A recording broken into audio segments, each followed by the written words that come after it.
दोस्तों आप सभी का स्वागत है स्लीपी क्लासेस के हमारे आज के मेन से डे के सेशन में। तो दोस्तों आज हम एथिक्स से जुड़ा हुआ एक क्वेश्चन सॉल्व करेंगे। क्वेश्चन कुछ इस तरह है, how can Kant's philosophy of treating individual as end in themselves inform contemporary human right policies, critically discuss with relevant example. तो दोस्तों एज यूजुअल मैं आपसे एक्सपेक्ट करता हूँ कि आप इस वीडियो को पॉज करें 5 मिनट के लिए, इसके ऊपर ब्रेनस्टॉर्म करें, इसकी रिक्वायरमेंट क्या हो सकती है वो समझे, इसके अराउंड जो है आंसर स्ट्रक्चर बनाए या फिर पूरा आंसर लिख लें। आई होप आपने इस एक्टिविटी को करा है। अगर आपने नहीं करा है, let's discuss this particular question. तो इस क्वेश्चन में कांत की बात की गई है, इमैनुअल कांत जो कि एक बहुत बड़े फिलोसोफर रहे हैं, उनकी एक फिलोसफी भी बताई है, that is treating and individual as end in themselves, right. ये फिलोसफी बताई है और इसको लिंक किया है with contemporary human right policy. ये कहा गया है कि कैसे ये फिलोसफी इन्फॉर्म करती है हमारे कंटेम्प्रेरी ह्यूमन राइट पॉलिसीज को। इस चीज को क्रिटिकली डिस्कस करना है विद एग्जाम्पल्स। काफी सिंपल है क्वेश्चन। अगर आपको ये जो आइडिया है of treating end in themselves, right, ये अगर आपको समझ में आता है तो देन दैट्स वेरी इजी। अब कैसे अप्रोच करें, बहुत सिंपल रखेंगे हम। ये जो फिलोसफी है इसको थोड़ा सा एलैबोरेट करेंगे, सिंपली अपने शब्दों में इसको समझा देंगे in the introduction itself, what we mean by treating individual as end in themselves, right. इसके बाद बॉडी में हम लिंक क्रिएट करेंगे, इस्टेब्लिश करेंगे between this philosophy and human right policy. आज की डेट की जो ह्यूमन राइट पॉलिसी, कैसे ये कहीं ना कहीं इस फिलोसफी पे बेस्ड है, राइट। पॉलिसी जो है, अगर आप देखिए पॉलिसी को सिर्फ पॉलिसी के रूप में ना देखें, पॉलिसी को थोड़ा व्यापक तरीके से देखें। इसमें law, rules, regulation, even executive actions या पॉलिसी एक्शंस भी इसमें हम देखते हैं, राइट। इसी तरह शब्दों को व्यापक तरीके से देखें ताकि आपके पॉइंट्स ज़्यादा बने, अदरवाइज बहुत ही लिमिटेड पॉइंट्स बन जाते हैं, राइट। सो आपने लिंक कर दिया, एस्टैब्लिश कर दिया, एग्जाम्पल्स दे दिए कुछ, फिर क्रिटिकली डिस्कस कहा गया तो उसके लिमिटेशंस बताए। ये जो फिलोसफी है इसके कुछ लिमिटेशंस हो सकते हैं, वो लिमिटेशंस गिनाए, एग्जाम्पल्स दे और कंक्लूड करें। कंक्लूजन में you can go back to the original position, जहां पे आप कह सकते हैं कि हाँ कुछ लिमिटेशंस है, but this philosophy is very important. It's very important in terms of our the kind of society that we want to make, और इस तरह आप थोड़े बड़े लफ्जों में इसको कंक्लूड कर दें। So let us look into the answer. सबसे पहले अप्रोच जो हमने देखा है अब तक डिस्कस किया वही अप्रोच है यहाँ पे। So start with the philosophy itself. आप बता सकते हैं इमैनुअल कांत जो कि बहुत बड़े फिलोसोफर थे, इन्होंने ये जो फिलोसफी दी है यहाँ पे, ये क्या कहना चाहते हैं? वो कहना चाहते हैं कि हमने लोगों को एक जरिए के रूप में नहीं देखना, मीन के रूप में नहीं देखना, उसको एंड के रूप में देखना है। जैसे कोई व्यक्ति किसी को चीट करता है, राइट, तो उस व्यक्ति का इस्तेमाल कर रहा है वो, राइट। सो इंसानों को हमने एंड के रूप में देखना कि we have to ensure that their humanness itself is an end, right? And with humanness a lot of other things come, right? उनके rights, उनके dignity, उनकी autonomy and so on and so forth, right? So you can just mention that we should not treat others as a mean to achieve our goals, rather consider them as self as goals, not or end, right? तो इस तरह आपने बता दिया। एक connecting line आप चिपका सकते हैं यहाँ पे, बता सकते हैं कि this particular philosophy is very much relevant when it comes to contemporary human right policies. तो आप इंट्रोडक्शन कर दिया, अब उसको थोड़ा एलैबोरेट करेंगे उस कनेक्टिंग लाइन को। आप यहाँ पे बॉडी में स्टार्ट करेंगे बाय सेइंग और by explaining how this philosophy actually informs our contemporary human right policies. तो हमारे जो भी कंटेम्प्रेरी पॉलिसीज है, जैसे कि हमारे डेमोक्रेटिक कॉन्स्टिट्यूशंस है, या फिर जो इंटरनेशनल लॉज है, इसमें यूनाइटेड नेशन का ह्यूमन राइट डिक्लेरेशन बता सकते हैं, राइट।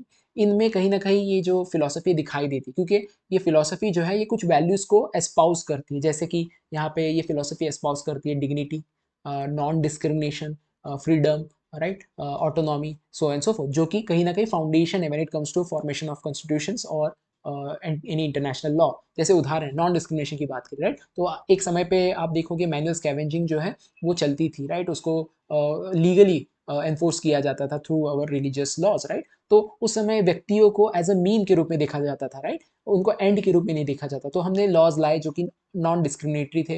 हमने मैनुअल स्कैवेंजिंग एक्ट लाया, यानी उसको उसको रोकने के लिए एक्ट लाया। अब हमने व्यक्ति को एज एन एंड के रूप में देखा। या फिर हम फ्रीडम और रिस्पेक्ट ऑफ ऑटोनॉमी की बात करें तो हमारे यहाँ जो है राइट टू फ्रीडम होता है हमारे कॉन्स्टिट्यूशन में, in terms of you can have your own religion, you can profess your religion, you have freedom of expression, right? So we consider human as an end. अगर आप पिछले सदियों में चले जाए तो आप देखोगे कि जब राजा महाराजा का टाइम हुआ करता था या फिर डिक्टेटरशिप का टाइम हुआ करता था, राइट, तो वहाँ पे व्यक्तियों को, सब्जेक्ट को एज अ मीन के रूप में देखा जाता, not as an end in themself, यानी उनके जो राइट्स है उनको कभी भी महत्व नहीं मिलता था, राइट। तो इस तरह आपने लिंक कर दिया इस फिलोसफी को with the contemporary human right policies, right. Examples दे दें, एग्जाम्पल्स में आप बता सकते हैं जैसे रिसेंटली सुप्रीम कोर्ट ने वो मैनुअल स्कैवेंजिंग का एग्जांपल तो है ही, बट रिसेंटली सुप्रीम कोर्ट ने जो राइट टू प्राइवेसी है, राइट, उसको फंडामेंटल राइट की श्रेणी में लाया, राइट। अब ये वो दौर है जहाँ पे हमारे जो डेटा है वो काफ़ी इंपॉर्टेंट हो जाता है for companies. Company use our data for their own purposes, so वो हमें यूज कर रहे हैं basically for their own purpose, to sell their product, to sell their service, right. But जब हमने राइट टू प्राइवेसी को फंडामेंटल राइट में लाया, तो अब ये कंपनी पे दायित्व है कि वो सिक्योर करे हमारे डेटा को, राइट। ये एक उदाहरण हो सकता है। एक और उदाहरण, जो नेगेटिव उदाहरण दिया जा सकता है, जहाँ पे कहीं ना कहीं इस फिलोसफी को अंडरमाइन किया जाता है, राइट। और जब इस फिलोसफी को अंडरमाइन किया जाता है तो ह्यूमन राइट्स को भी अंडरमाइन किया जाता है। जैसे आप बता सकते हैं कि यूनाइटेड स्टेट ने रिसेंटली कुछ माइग्रेंट्स को हमारे कंट्री में भेजा, जो इलीगल माइग्रेंट्स थे, इंडियन माइग्रेंट जो वहाँ गए थे इलीगल तरीके से, बट कैसे भेजा, राइट। उनके पास अधिकार है कि वो अपने जो पॉलिसीज है, राइट, माइग्रेशन पॉलिसी, उसको एनफोर्स करे, जिसमें वो इलीगल माइग्रेंट्स को अपने देश फिर से लौटाए, राइट। बट जो तरीका रहा उनका, जिसमें उन्होंने शैकल्स में, बेड़ियों में बांध के लोगों को भेजा, तो वो कहीं ना कहीं उनका एग्जाम्पल क्रिएट कर रहे थे, डेटरेंस क्रिएट कर रहे थे for the other people who would want to go back, to go to US in through illegal means. तो उन्होंने उन व्यक्तियों को एज अ मीन के रूप में देखा, to create deterrence for others, right. तो this again undermines the human rights as well as the philosophy that we were talking about। तो इस तरह आपने लिंक एस्टैब्लिश कर दिया between the philosophy and the human right policies. इसके बाद आप लिमिटेशंस बताइए, क्योंकि क्रिटिकल डिस्कस कहा गया तो कहीं ना कहीं लिमिटेशन से क्रिटिसिज्म आना चाहिए, राइट। तो आप लिमिटेशंस बता सकते हैं इस फिलोसफी की। पहला लिमिटेशन क्या है, आप बता सकते हैं कि कई बार ये जो फिलोसफी है, right, to treat everyone as end in themself, it could conflict with the utilitarian goals, right, that the community in totality would want to achieve, right. जैसे कलेक्टिव यूटिलिटी गोल्स हो सकते हैं। तो डेटरेंस का उदाहरण दिया जा सकता है। आपने देखा होगा कि जब निर्भया केस हुआ था, राइट, तो जो जुवेनाइल था या जो बाकी के जो लोग थे, अपराधी थे, उनके विरुद्ध में जो समाज इकट्ठा आ गया, उन्होंने कहा कि इनको जो है मौत की सजा मिलनी चाहिए। इन जनरल कैपिटल पनिशमेंट जो होता है वो क्यों होता है, डिटरेंस क्रिएट करने के लिए। हम ये कह सकते हैं कि हर एक व्यक्ति को एज एन एंड के रूप में देखना चाहिए, not as a mean. But यहाँ पे हम एज अ मीन के रूप में देख रहे हैं, जहाँ पे हम डिटरेंस क्रिएट कर रहे हैं to ensure law and order is followed, right. तो इसके लिए यहाँ पे इसका इसका लिमिटेशन दिखाई देता है to for collective goals, right. Second limitation है कि कई बार हम जब बहुत ही ज्यादा रिजिड हो जाते हैं when it comes to individual rights, right, and individual considering individual as an end themself, right. तो हमारे कई सारे जो सोसाइटी के जो प्रॉब्लम्स है उसको हम रिजॉल्व नहीं कर पाएंगे। जैसे उदाहरण है, हमने अपने फंडामेंटल राइट्स में आपको पता होगा right to property fundamental right, तो उसको हमने रिड्यूस कर दिया उसका स्टेटस को to legal right. Why do we do that? Because we wanted to have redistributive justice, right. जो कुछ लोगों के पास, जमींदार के पास या अमीर लोगों के पास जो प्रॉपर्टी हुआ करती थी, राइट, जो लैंड हुआ करता था, उसको रीडिस्ट्रीब्यूट करना है। उसके कारण हमने तो आप बहुत ज़्यादा स्ट्रिक्ट अगर रिजिड हो जाएंगे तो ये पॉलिसीज कैसे आप चला पाएंगे। या इवन अबॉर्शन की बात की जा सकती है, राइट। जो महिला होती है यूएस में, अगर आप देखिए, जो अबॉर्शन लॉ हुआ करता था, कॉन्स्टिट्यूशन लॉ, उसका स्टेटस फिर से रिड्यूस कर दिया गया है टू नॉर्मल लॉज। अब हर एक स्टेट अपने हिसाब से लॉ बना सकती है अराउंड अबॉर्शन।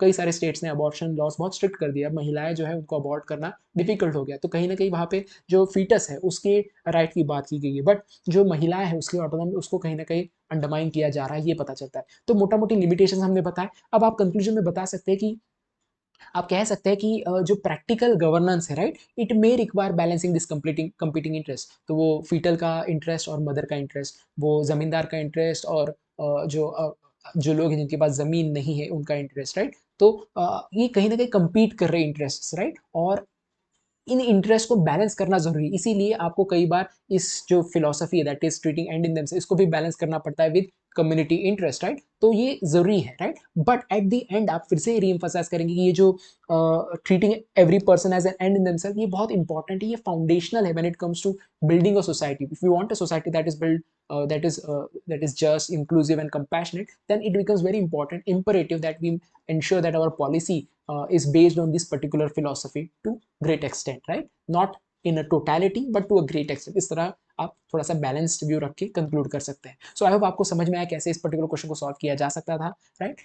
अगर आप 2025 की एग्जाम दे रहे हैं, so we have some courses for you that you can avail. Ethics, sorry ethics नहीं, जो जीएस है उसका मेंस क्रैश कोर्स है, जिसमें आपको प्रिसाइज कंटेंट जो है वो प्रोवाइड किया जाए, डिस्कस किया जाएगा उसको, राइट। मेंटरशिप मिलेगी from candidates, theme wise framework discuss किए जाएंगे which will be very important for you to solve answers. Coverage होगा ऑफ करंट अफेयर्स, लिंक किया जाएगा with the matter that is being taught to you, right.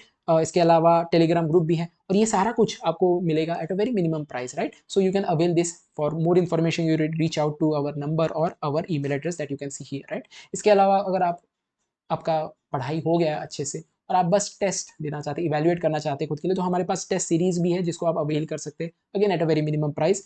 You get time bound evaluation, feedback, mentoring by selected candidate, live session for improving guidance, model answers which are very much curated by subject matter experts or fortnightly performance monitoring interaction. So that's it from today's session. Let's meet in the next session. Till then, thanks and bye.